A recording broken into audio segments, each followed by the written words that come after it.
La condition de tous les gens affairés est malheureuse. Et plus malheureuse encore celle de ceux qui travaillent aux occupations d'un autre, dormant au sommeil d'un autre, marchant au pas d'un autre. Aimés, détestés, les plus libres des affections sont pour eux des obéissances. S'ils veulent savoir cela, combien leur vie est courte, qu'ils pensent à la portion d'existence qui leur revient. Vous pouvez les avoir souvent vus revêtus de la robe des maîtres, vu leur nom célébré sur le forum, n'en soyez pas jaloux. Ils ont damné leur vie pour cela. Pour la satisfaction d'attacher leur nom à une année, ils auront usé toutes les autres. Quelques-uns, brûlants d'ambition, y laissent dès les premières luttes tout leur temps.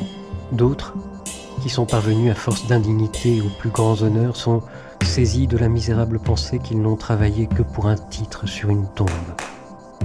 Et puis, il y a un tel, vieux, décrépit, pris de nouveaux espoirs qui ne conviennent qu'à la jeunesse, qui succombe de faiblesse au milieu de grands et d'improbables efforts.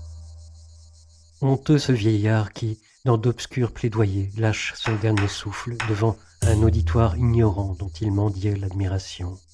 Honte à celui qui, lassé de vivre plutôt que de travailler, s'effondre au milieu de son métier. Honte à qui, en pleine agonie, s'obstine à surveiller ses comptes et devient la risée d'un héritier qui l'a longtemps fait attendre. Je ne peux taire ici un exemple qui se présente à mon esprit. Turanius était un vieillard actif et diligent. À 90 ans passés, ayant reçu de Caligula, sans la demander, sa mise à la retraite, il se mit au lit et voulut que sa famille l'entourât et le pleurât, comme s'il était mort. Et tous ces gens s'affligeaient pour le vieux maître condamné au repos, et les lamentations ne cessèrent que lorsqu'il fut rendu à ses fonctions. Est-il donc si doux de mourir occupé ? Nous sommes presque tous faits pareils. La passion du travail survit au pouvoir de travailler. On lutte contre la faiblesse du corps, et la vieillesse ne paraît fâcheuse que parce qu'elle éloigne des affaires.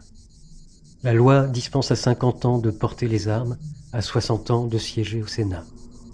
Eh bien, les hommes ont plus de peine à obtenir le repos d'eux-mêmes que de la loi. Et tandis qu'ils sont entraînés et entraînent les autres, qu'ils s'arrachent au calme les uns les autres, qu'ils se rendent mutuellement malheureux, la vie passe sans fruit, sans plaisir, sans aucun profit pour l'âme. Pas un ne met la mort en perspective, pas un qui ne porte au loin ses espérances. Quelques-uns même règlent pour le temps où ils ne seront plus la construction de vastes tombeaux, les monuments publics à dédicacer à leur nom.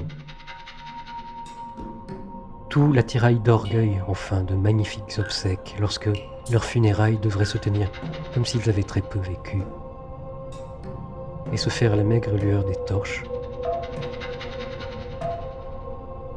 et de ces chandelles qu'on destine aux enfants.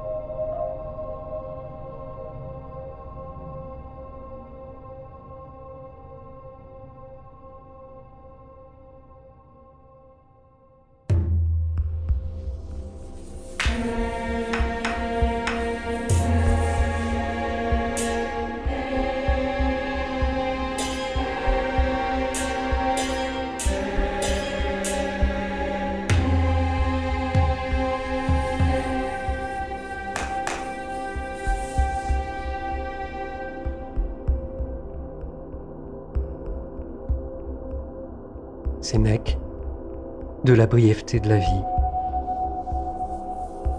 Composition,